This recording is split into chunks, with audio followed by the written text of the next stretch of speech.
அரசியல் களம் நேயர்களுக்கு வணக்கம். இன்றைக்கு நம்ம நேர்காணலுக்காக பத்திரிகையாளர் கோட்டீஸ்வரன் அவர்கள் நம்மோடு இருந்திருக்கிறார். அவர் பேசலாம். சார் வணக்கம். வணக்கம். நேயர்களுக்கு அன்பு வணக்கம். சென்னை பொறுத்த வரைக்கும் போன வாட்டி திமுக கம்ப்ளீட்டாக ஸ்வீப் பண்ணியிருந்தாங்க. இந்த முறை அது நீடிக்கும் நினைக்கிறீங்களா? ஏன்னா டி நகரில் மட்டும்தான் சொற்ப ஓட்டில் அதிமுக டஃப் ஃபைட் கொடுத்தாங்க. மற்ற எல்லா தொகுதியிலுமே எளிதாக தான் வெற்றி பெற்றிருந்தாங்க. இந்த முறை அப்படியே நீடிக்கும் நினைக்கிறீங்களா? போன வாட்டி திமுக கிடைச்சது ஒரு இமாலய வெற்றி. 16 சீட்டில் அப்படியே மொத்தமாக எல்லாத்தையும் எடுத்துட்டாங்க. அதாவது சென்னை மண்டலம்னு எடுத்திங்கன்னா 1லேருந்து 37 சீட்டுங்க. திருவள்ளூர், செங்கல்பட்டு, காஞ்சிபுரம் அப்படி போகும். மதுராந்தகம் வந்தால் தான் ரெட்டலையே வருது போன தேர்தலில். அப்போ நம்ம கோர் சென்னை அப்படின்னு எடுக்கும்போது பார்த்தீங்கன்னா corporation limit, greater Chennai corporation லிமிட்டில் 200 வார்டு. இந்த 200 வார்டுக்கு உட்பட்ட அந்த தொகுதிகளில் பார்த்தீங்கன்னா போன வாட்டி மிகப்பெரிய வெற்றியை திமுக தனக்கு சாதகமாக ஆக்கிக்கிச்சு. அந்த வெற்றி இந்த வாட்டி சாத்தியம் இல்லைன்ற மாதிரி தான் நான் புரிஞ்சுக்கிறேன். 4 முக்கிய காரணம், ரொம்ப ரொம்ப முக்கியமான காரணம்.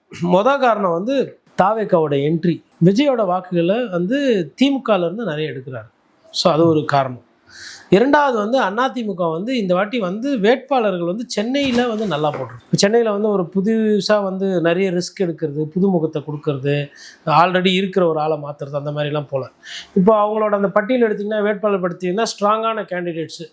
ராயபுரத்தில் அமைச்சர், முன்னாள் அமைச்சர் டி ஜெயக்குமார், துறைமுகத்தில் ஹார்பரில் ராயபுரம் மனோ, அதுக்கப்புறமா உங்களுக்கு பார்த்திங்கன்னா திருவிக நகரில் பொற்கொடி ஆம்ஸ்ட்ராங், அதுக்கப்புறம் பார்த்திங்கன்னா ராஜேஷ் மாவட்ட செயலாளர் ஆர்கே நகரில், அப்புறம் திருவத்தூரில் பார்த்திங்கன்னா குப்பை, அவரும் முன்னாள் சட்டமன்ற உறுப்பினராக இருந்தாங்க.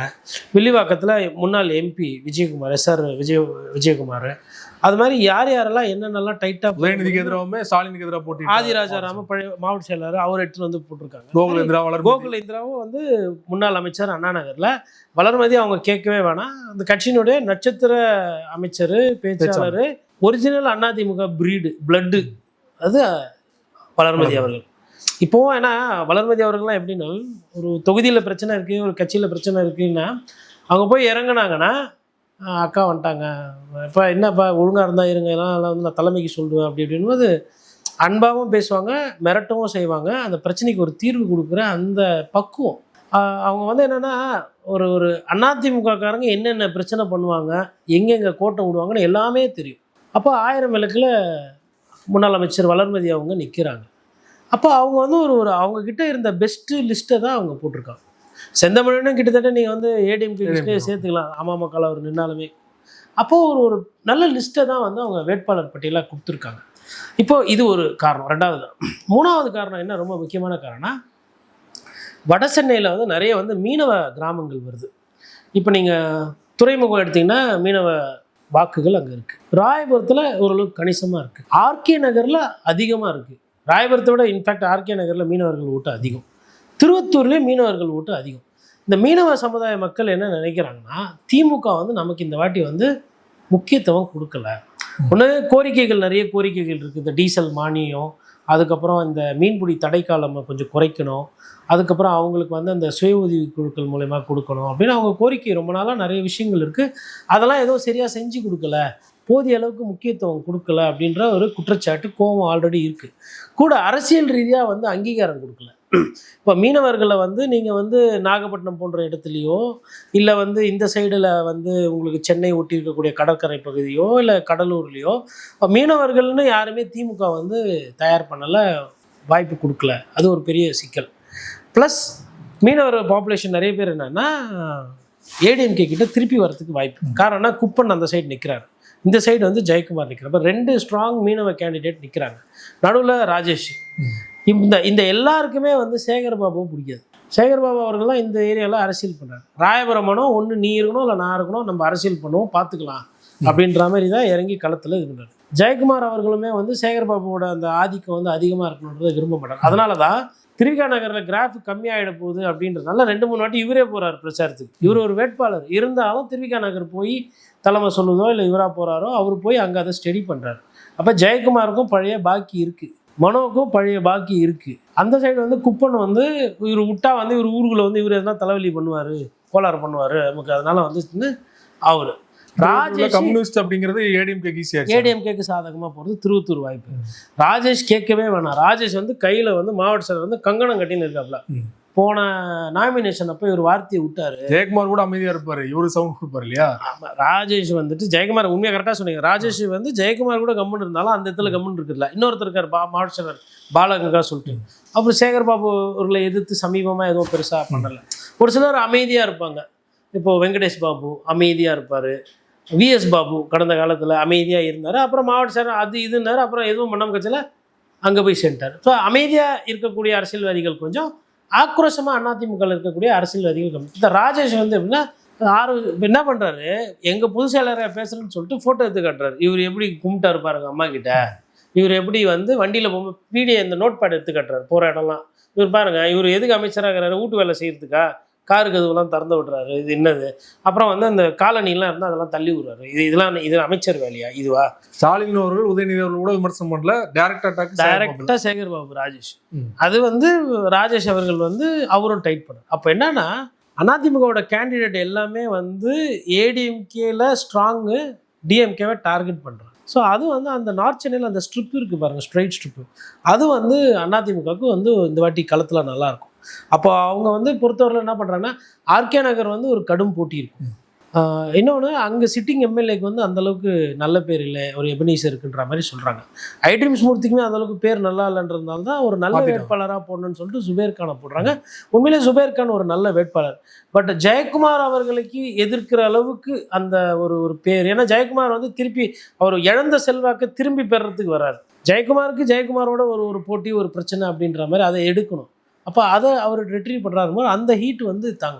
இப்போ உதாரணம் பிஜேபியால தான் தோத்தேன், எனக்கு வந்து -40 ஆரம்பிக்க சொன்னோம், அது இந்த வாட்டி சரியாயிடுச்சு நினைக்கிறேன். அதாவது இப்போ பிஜேபி விட்டு இது மைனஸ் அது இதெல்லாம் இருந்தாலும் இப்போ வந்து மீனவர்கள் வந்து திருப்பி ஜெயக்குமார் மீது ஒரு கணிசமான ஒரு பாவம், சரி போன வாட்டி போடல, இந்த வாட்டி மேபி பார்ப்போம் அப்படின்னு அந்த சிம்பத்தி வேவும் இருக்குது ஒன்று. ரெண்டாவது, விஜய் நிற்கிறதுனால கண்டிப்பாக சிறுபான்மையினர் ஓட்டுகளோ இல்லை ஒரு சில ஓட்டுகள் திமுக ஓட்டை விஜய் பிரிக்கிறாருன்ற போது ஜெயக்குமாருக்கு களம் வந்து நல்லாவே இருக்கும். இந்த இம்பேக்ட் வந்து எல்லா இடமும், இப்போ எக்மோர்லேயும் ஹார்பர்லையுமே வந்து வட இந்தியர்களோட ஓட்டு வந்து கணிசமாக இருக்குது.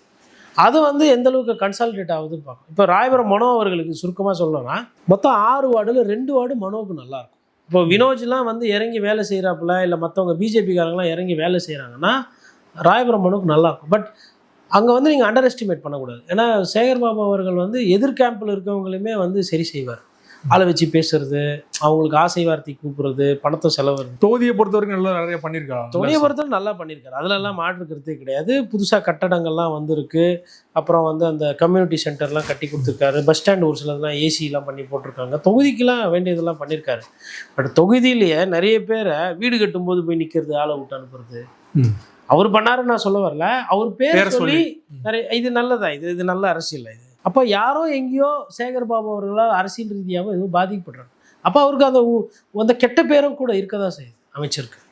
அதை வந்து மனோ அவர்கள் அறுவடை செய்யும். மனோ வந்து நீங்கள் வந்து சும்மா அசால்ட்டாக அப்படி எடுத்துகிட்டு போக முடியாது. கரெக்டான ஆளை தேர்ந்தெடுத்து தான் எடப்பாடி பழனிசாமி அங்கே போட்டிருக்காரு.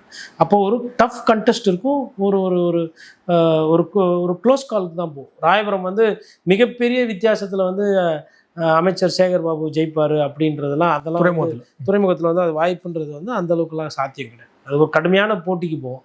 ராயபுரம் அதிமுகவுக்கு நல்லாயிருக்கும், டி நகர் அதிமுகவுக்கு நல்லாயிருக்கும், வேளச்சேரி களம் கொஞ்சம் கொஞ்சமாக மாறிக்கிட்டு இருக்கு, அதிமுகவுக்கு நல்லா இருக்குன்றாங்க, திருவத்தூர், திருவிக நகர். ஸோ 5 தொகுதி வந்து அதிமுக வந்து இப்போது அந்த பேசக்கூடிய அந்த தன்மை, பத்திரிகையாளர்கிட்டேருந்து வர தன்மை, நம்மளுமே போய் பார்க்குறோம் பேசுகிறோம். அப்போ 5 தொகுதி வந்து அதிமுகவுக்கு வந்து நன்றாக இருக்குது. டி நகரை பொறுத்த வரைக்கும் முக்கியமான தொகுதி சென்னையில் மையப்பகுதியில் இருக்குது. போன வாட்டி வந்து அன்பழகன் அவர்களுடைய தம்பி நின்னார், இந்த வாட்டி அன்பழகன் அவருடைய பையன் நிற்கிறார் இல்லையா, ஆப்போசிட்டில் புஷியானந்த் நிற்கிறாரு. ஸோ இதெல்லாம் மீறி எப்படி வந்து மறுபடியும் சாதகமாக இருக்குன்னு நீங்கள் சொல்கிறீங்க, இந்த ஃபேக்டரியில் சொல்கிறீங்க? அதாவது அங்கே வந்து பார்த்தீங்கன்னா வெஸ்ட் மாம்பலம் ஓட்டு, அது வந்து பிஜேபி அங்கே நல்லா இருக்கும். ஸோ அந்த ஓட்டு டைல்யூட் ஆகும், இது டிரான்ஸ்ஃபர் ஆகும். இன்னொன்று, மாவட்ட செயலர் எங்கெங்கே நிற்கிறாங்களோ அங்கே வந்து கட்சி இறங்கி வேலை செய்யும். இப்போ டி நகர் சத்யா வந்து ஒரு மாவட்ட செயலர். இப்போ மாவட்ட செயலர்னும் போது என்ன பண்ணுவாங்கன்னா அங்கே இருக்கிற கட்சிக்காரங்க உள்ளே இறங்கி வேலை செய்வாங்க. இன்னொன்று, சத்யா அவர்கள் நல்லா செலவும் பண்ணுவாங்க. அப்போது அந்த வெயிட்டேஜ் இருக்கும். ஸோ அப்போ இது ஃபஸ்ட்டு ஃபேஸில் இந்த 5 வரும். அதே தான் வேலை தாண்டி கருணாநிதி எதுவும் பண்ணலை, கடந்த 5 வருடம் பண்ணலை. இன்னொன்று, அவங்களுக்கு குடும்ப பிரச்சனை இல்லை. இப்போ அது ஆமாம், ஒரு ஜெயன் பழகன் அவங்க ஃபேமிலியில் உள்ள ப்ராப்ளம், கட்சி பொறுப்பில் ரிசைன் பண்ணுறாங்க, தாவேக்கால போய் ஒரு சிலர் சேர்றாங்க அவரோட ஆதரவாளர்கள். விஜய் வந்து அப்போ அந்த விஜய் கட்சி வந்து அந்த ஓட்டுகளை பிரிக்கும். இதெல்லாம் சிக்கல். இப்போ இந்த சிக்கல் முன்னாடி இருந்து தானே இல்லை, முன்னாடி இவங்கெல்லாம் ஒன்றா இருந்தவங்க.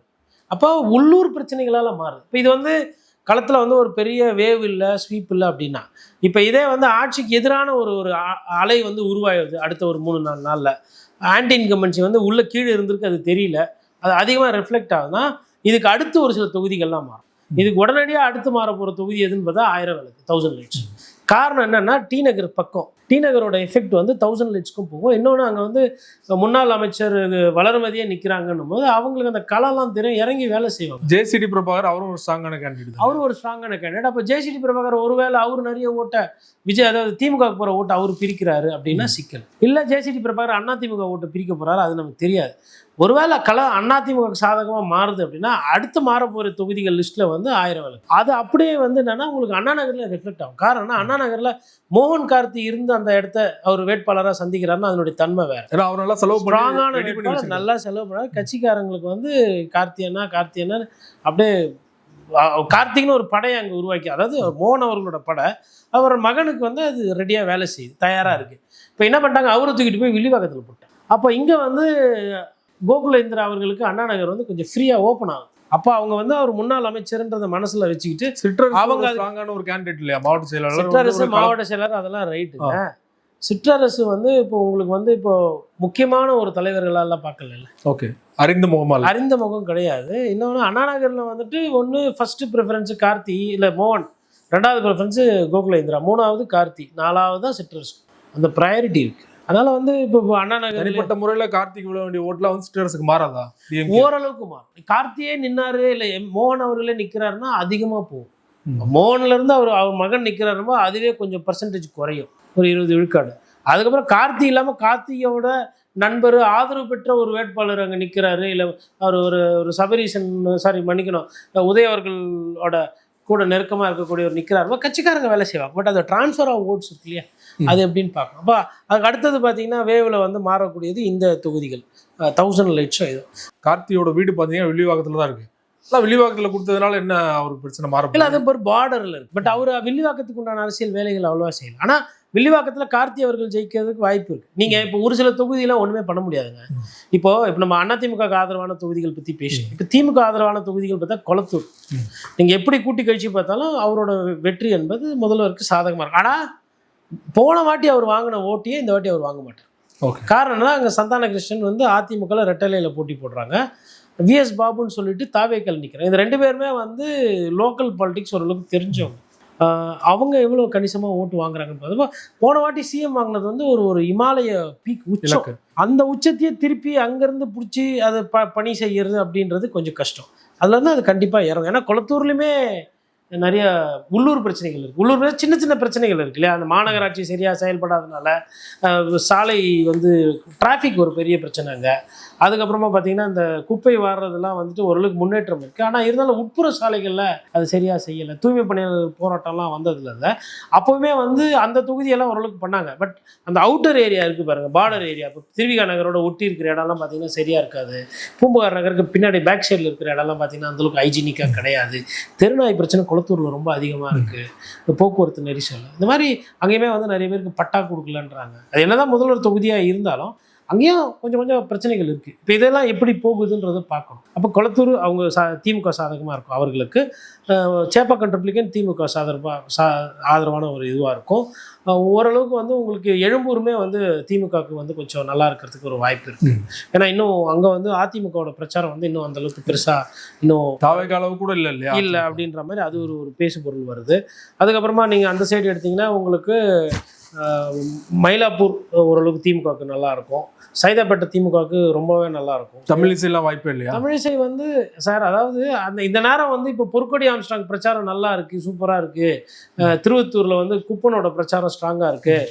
துறைமுகத்தில் வந்து இவர் வந்து ரொம்ப டஃப்பு ஃபைட்டு கொடுக்குறாரு. ராயபவனம் ஒரு சேகர் பாபுக்கு எதிர்த்து சண்டை போடுறாரு, களத்தில் நிற்கிறாரு. குஷ்பு வந்து பிரச்சாரம் பண்ணுறாங்க, முக்கியமான ஆளுங்களெல்லாம் கூட்டு வந்து பிளான் பண்ணுறாரு வீடு. அது மாதிரி பேசு பொருள் வரலையே. இத்தனைக்கும் ஓப்பனிங் வந்து எடப்பாடி பழனிசாமி அவர்கள் ஓப்பன் பண்ணி கொடுக்குறாரு தமிழிசை அவர்களுக்கு. அனௌன்ஸே பண்ணல கேண்டட். அப்போவே எட்ஜ் கொடுத்து அட்வான்டேஜ் கொடுக்குறாரு. பட் அதுக்கப்புறம் இப்போ தமிழிசை என்ன பெருசாக கேள்வி கேட்டு இல்லை ஒரு பிரச்சாரம் இல்லை எதனா ஒரு புதுசாக எதுவும் பார்க்கலையே. நம்ம இந்த ஒரு 10-15 நாள் நம்ம எப்படி பார்க்குறோன்னா மற்ற கணக்கெல்லாம் மறைச்சிட்டு களத்தில் எப்படி எதிரொலிக்குது, வேட்பாளர் டு வேட்பாளர் எப்படி எதிரொலிக்குது தான் நம்ம இங்கே பார்க்குறோம். அப்படி பார்க்கும்போது தமிழிசை அவர்களோட அந்த பிரச்சாரம் என்பது ஸ்ட்ராங்காக வரல. அதான் உண்மை. எனக்கும் மயிலைவேலு அந்த அளவுக்கு ஸ்ட்ராங்கான கேண்டிடேட்டும் இல்லை இல்லையா? மயிலைவேலு அவர்களுக்கு எதிர்ப்பு இருக்கு. நீங்க கரெக்டாக அங்கே இறங்கி வேலை செஞ்சீங்கன்னா தமிழிசை சவுந்தரராஜன் அந்த தொகுதியை ஜெயிக்கலாம், வாய்ப்பு இருக்கு. ஆனால் ஜெயிக்கணுமா தூக்கணுமான்னு அவங்க தானே முடிவு பண்ணணும். நான் பாட்டுன்னு இவ்வளோ போதும், எனக்கு ஒரு நாளைக்கு 50 பேர் பிஜேபியில் வந்தால் போதும், 25 பேர் அதிமுகவில் 100 பேர் வந்தால் போதும், இதை வச்சு நான் பிரச்சாரம் பண்ணி இது போதும் அப்படின்னா, களத்தில் பம்பரமாக இறங்கி ஒரு 5-6 டீம் இறங்கி பிரச்சாரம் பண்ணணும், வேலை செய்யணும், என்னென்ன பிரச்சனை இருக்குது, அவங்க மனசை, மக்கள் மனசை வந்து வசீகரப்படுத்தணும், இல்லை மாற்ற வேண்டிய இடத்துல மாற்றணும். அவங்க வந்து வேற கட்சிக்கு போடுற ஓட்டு மனநிலையில் இருப்பாங்க. அது தாமரைக்கு மக்களை மாற்றுறதுன்னு அவ்வளோ சுலபமா? இதுங்க மயிலாப்பூர் சுற்றி கொஞ்சம் ஓட்டு இருக்குது, அதை தாண்டி என்ன பண்ண போகிறீங்க? மயிலாப்பூரில் மீனவர்களும் இருக்கிறாங்க. அப்போ அதெல்லாம் நீங்கள் ஐடென்டிஃபை பண்ணிங்களா? அதுக்கேற்ற இன்னும் லோக்கல் லெவலில் இறங்கலைன்றது தான் அது ஒரு இது இருக்குது. அதுக்கப்புறம் வந்து நீங்கள் வந்து பார்த்தீங்கன்னா நம்ம சோழிங்கநல்லூர் வந்து ஒரு பெரிய தொகுதி. அது சீக்கிரமாக நீங்கள் கையில் எடுத்துன்னு வரதுன்றது அவ்வளோ கஷ்டம். இன்னொன்று டிஎம்கேவோட ஆதிக்கம் கொஞ்சம் அங்கே அதிகமாக இருக்குது. அரவிந்த் ரமேஷ் அந்த தொகுதியெல்லாம் வந்து திமுகவுக்கு ஆதரவாக இருக்கும். விருகம்பாக்கம் வந்து திமுகவுக்கு உட்கட்சி பிரச்சனை ஆரம்பிச்சிருக்கு. கே.கே. நகர் தனசேகரா இல்லை விருகை ரவியா, விருகம்பாக்கத்தில் வந்து இவரான்றது இப்போ இருக்கக்கூடிய எம்எல்ஏ, இப்போ இருக்கிற எம்எல்ஏக்கு கெட்ட பேர் இருக்காங்க. அவர் ஒன்றும் அப்படியே சீட்டே கிடைக்காதுன்னாங்க. அவருக்கு ஒன்றும் அப்படியே வந்து சென்ற இடம்லாம் சிறப்பு அப்படிலாம் கிடையாது. நிறைய பிரபாகர் ராஜுக்கு நிறைய கெட்ட பேர் இருக்குது. மக்கள்கிட்ட நம்ம போய் கேட்கும்போது, இல்லைங்க அவர் தொகுதி பக்கம்லாம் அவ்வளோவா ஒன்றும் பண்ணுறது இல்லை, எதுவுமே தொகுதிக்கு சொல்லிக்கிற மாதிரி விருகம்பாக்கத்துக்கு என்ன பண்ணார் நீங்கள் சொல்லுங்கள் அப்படின்னு நம்மள கேட்குறாங்க. பிரபாகர் ராஜா எம்எல்ஏ, சிட்டிங் எம்எல்ஏ, டிஎம்கே, உதயசூர் எல்லாம் ரைட்டு. தொகுதிக்கு சொல்கிற மாதிரி பெருசாக அவர் எதனா பேசியிருப்பாரா, இல்லை எதனா காட்டுங்கன்றாங்க. விருகம்பாக்கம் எதுவுமே பிரச்சனையே கிடையாது அங்கே. ஆனால் அங்கே என்ன பிரச்சனைனா விருகை ரவி நிற்கிறார். விருகை ரவியோட அந்த பிரச்சாரம் என்பது இன்னும் பெருசாக. தனசேகர்னா டஃப்பாக இருக்குமா? தனசேகர் போட்டு தான் இன்னும் இந்த வாட்டி மேபி அவருக்கு ஒரு வாய்ப்பாக இருக்கும். கே.கே. நகர் தனசேகர் நின்றுந்தாருன்னா, சார் நீங்கள் எந்த தொகுதியில் எம்எல்ஏ, எதனால அவருக்கு வாய்ப்பு மறுக்கப்படுது? பர்சனலாக அவர் மேலே உள்ள ஒரு இமேஜா? இல்லை, அதுதான் கிட்ட நான் வேற ஒரு காணொலியில் கூட போய் நான் கேட்டேன். அப்போ வந்து என்னங்க, இல்லைங்க இதே கேள்வியை தான் நான் கேட்டேன் களத்தில். என்னங்க, இல்லைங்க அவர் வந்து கொஞ்சம் இப்போ கட்ட பஞ்சாயத்துலாம் பண்ணுவார் அப்படி இப்படின்னு ஒரு கெட்ட பேர், அவருக்கு கெட்ட பேர் இருக்குண்ணே. சரி ரைட்டு, அவருக்கு கெட்ட பேர் நீங்கள் வந்து யாரோ சொல்லி கொடுத்து நீங்கள் வந்து கேட்குறீங்க, அவருக்கு ஒண்டி தான் கெட்ட பேரா? சேகர் பாபுக்கு ரொம்ப நல்ல பேரா? செந்தில் பாலாஜிக்கு ரொம்ப நல்ல பேரா? மிச்சவங்க எல்லாருக்கும் ரொம்ப ரொம்ப நல்ல பேரா? கட்சியில் அமைச்சர்கள் எல்லாம் கெட்ட பேர் இல்லை? அதை விடவா எங்கள் அண்ணனுக்கு கெட்ட பேர்? சார் சீட்டு கொடுக்கக்கூடாதுன்னு முடிவு பண்ணிட்டாங்கன்னா தலைமையில் என்ன வேணால் சொல்லுவாங்க சார். அப்போ அவங்களுக்கு தெரியுது, அவங்களும் பழைய திமுக கட்சிக்காரங்க, மாறி மாறி வந்தாலும் அந்த மேபி அந்த இது வரும். கெட்ட பேரே இல்லாத ஒரு சிலர்லாம் நீக்கிறீங்க, சார் சீட்டு கொடுக்காம பண்ணியிருக்கிறாங்க. இப்போ அதோடு பார்க்கும்போது இப்போ அந்த தொகுதி வந்து ஒரு இழுபறியாக இருக்கும். வேளச்சேரி திமுக கிட்ட வந்து காங்கிரஸ் கொடுத்துருக்காங்க. அது அதிமுகவுக்கு கொஞ்சம் களம் கொஞ்சமாக பிரச்சாரம் என்பது களம் வந்து அதிமுக சாதாரணமாக. அங்கே மாவட்டத்தில் அசோக் இருக்காரு. அவர் கொஞ்சம் களத்தில் இறங்கி வேலை செய்வாப்புல. அவரு களத்தை வந்து முன்னேற்றிட்டு போகிறாரு. ஆலந்தூரில் அன்பரசன் ஜெயிக்க, அன்பரசன் அது வந்து அன்பரசன், சைதை மா சுப்பிரமணியம் அவர்கள், அவங்களாம் வந்து ஒன்றும் பிரச்சனை இருக்காது. அதிக ஓட்டில் தான் அவங்க இன்னமும் கம்ஃபர்டபுளாக இருக்கிற மாதிரி தான் நமக்கு வந்து அங்கேருந்து வர செய்திகள்லாம் பார்க்கும்போது கட்சி வந்து ஃபஸ்ட்டு சந்தோஷமாக இருக்கும். ஒரு வேட்பாளர் நிற்கிறாருன்னா அங்கே உள்ளூர் கட்சிக்காரர்கள் ஓகே நம்ம ஆளுக்கு சீட்டு கிடச்சிச்சு அப்படின்னு ஒரு சந்தோஷமாக இருக்கணும். இப்போது அங்கேயே வந்து சீட்டு கிடைக்காம ஒரு மனசு கஷ்டத்தில் இருப்பாங்க. எல்லா இடத்துலையும் சந்தோஷமாக இருப்பாங்கல்ல, அந்த எண்ணிக்கை குறைவாக இருக்கணும். ஒரு 50 பேர் 100 பேர் மனசு கஷ்டத்தில் இருக்காங்க. இப்போ 10,000 பேர். இப்போ மேட்டுப்பாளையம்லாம் எடுத்திங்கன்னா திமுகவில் அங்கே லோக்கலில் ஒருத்தருக்கு சீட்டு கொடுக்குறாங்க, ஒரு 10,000 பேர் வெறுப்பில் இருக்கிறாங்க, சண்முக சுந்தரோட ஆதரவாளர். இப்போ எஸ்ஆர் ராஜா எடுத்திங்கன்னா அதே மாதிரி ஒரு 10,000 பேர் கோவத்தில் இருப்பாங்க. திருவத்தூர் எடுத்திங்கன்னா அதே மாதிரி 10,000 பேரில் ஒரு 5,000 பேர்னா அவர் சங்கர் அவர்கள் குடும்பத்துக்கு சீட்டு கொடுக்கல அப்படின்னு அவங்க ஒரு கோவத்தில் இருப்பாங்க. அந்த மாதிரி அந்த உள்ளூர் கட்சிக்காரங்க கோவத்தை சம்பாதிக்கக்கூடாது. கே.கே. நகர்லையுமே பார்த்தீங்கன்னா கே.கே. நகர் தனசேகர் போய் ஓட்டு கேட்குறாருலாம் வேறு. பட் அவருக்கு வேண்டப்பட்டவங்க ஒரு 5,000 பேர் வந்து இல்லை அவருக்கு இந்த வாட்டி நான் கொடுத்துருக்கணும், அவ்வளோ செலவு பண்ணியிருப்பார், அதெல்லாம் முன்னாடி இருந்ததுங்க. அதுக்கப்புறம் அவர் வந்து வாய்ப்பு கேட்டார், ஒரு வாட்டி தான் தோத்தார், 2வது வாட்டி அதுக்கப்புறம் வரும் நாங்கள் போன வாட்டியும் கொடுக்கல இந்த வாட்டியும் கொடுக்கல, அப்போ ஒரு கட்சிக்கு வந்து அப்படின்ற மாதிரி இல்லை, அதெல்லாம் இருக்கக்கூடாது. 2026 தேர்தல் அரசியல் களம் தொடர்பாக பல்வேறு சிங்கோடு பார்த்து மிக்க நன்றி சார். நன்றி.